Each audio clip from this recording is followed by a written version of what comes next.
ഇപ്പോൾ ആം ആദ്മി പാർട്ടി നേതാവ് അരുൺ ടെലിഫോണിലുണ്ട്. അരുൺ, ഈ ഇനിയൊരു തിരിച്ചുവരവ് സാധ്യമാണ് എന്ന് ആം ആദ്മി പാർട്ടി കരുതുന്നുണ്ടോ? തീർച്ചയായും പ്രതീക്ഷ ഞങ്ങൾ ഇതുവരെ കൈവിട്ടിട്ടില്ല. കാരണം എന്ന് വെച്ചാൽ ഇനി ഇപ്പൊ ഏകദേശം 6 റൗണ്ടോളം മാത്രമേ വോട്ട് എണ്ണിയിട്ടുള്ളൂ. ഇനിയും നമുക്ക് ഏകദേശം 14 റൗണ്ടോളം പല സ്ഥലങ്ങളിലും എണ്ണി തീർക്കാനുണ്ട്. കൃത്യമായി നമുക്കൊരു സ്ട്രാറ്റജിയിൽ തന്നെയാണ് കൃത്യമായി ഡൽഹി ഇത്തവണ ആം ആദ്മി പിടിക്കും എന്ന ഉറച്ച വിശ്വാസത്തോടുകൂടി ഞങ്ങൾ എല്ലാവരും ഇവിടെ ഇരിക്കുന്നത്. കാരണം അത്ത രീതിയിലുള്ള പ്രവർത്തനങ്ങൾ ഡൽഹിയിൽ ചെയ്തിട്ടുണ്ട്. ഡൽഹി ജനത ആം ആദ്മിയെ കൈവിടില്ല എന്നൊരു ഉറച്ച വിശ്വാസം ഞങ്ങൾക്കുണ്ട്. പക്ഷേ 2020 62 സീറ്റിൽ നിന്നാണ് നിങ്ങൾ 28 സീറ്റിലെ ഇപ്പോഴത്തെ ലീഡ് നിലയിലേക്ക് നിങ്ങൾ കൂപ്പുകുത്തിയിട്ടുള്ളത്. അത് മാത്രമല്ല BJP വലിയ തോതിലുള്ള വോട്ട് വർധനയുമുണ്ട്.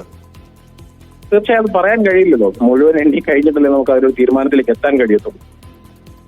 മുഴുവൻ കഴിയട്ടെ. നമുക്ക് ഇനിയും ഏകദേശം ഒരു 3/4 മണിക്കൂറോളം വെയിറ്റ് ചെയ്യാം. അപ്പൊ ഇദ്ദേഹം കൃത്യമായ വിവരം അറിയാൻ കഴിയും. പാതി റൗണ്ട് എണ്ണിക്കഴിയുമ്പോഴും ഡൽഹി മുഖ്യമന്ത്രിയായിരുന്ന ഏറ്റവും പ്രധാനപ്പെട്ട നേതാക്കളുള്ള ഒരാളായ അരവിന്ദ് കെജ്രിവാൾ പിന്നിൽ നിൽക്കുന്നു എന്ന് വെച്ചാൽ അത് ശരിയായ സൂചനയല്ലേ ശ്രീ അരുൺ? ഇടയ്ക്ക് മുന്നിൽ വന്നല്ലോ, കുറച്ച് മുന്നിലായിരുന്നു അരവിന്ദ് കെജ്രിവാൾ വന്നത് 10-200 വോട്ടിനാണ്. ഇനി ഏകദേശം 3 മണിക്കൂർ കഴിയുമ്പോൾ മുന്നിൽ വന്നത് 10-200 വോട്ടിനാണ്. വളരെ പെട്ടെന്ന് തിരിച്ചു പോവുകയും ചെയ്തു. അങ്ങനെ നിന്നാൽ മതിയോ?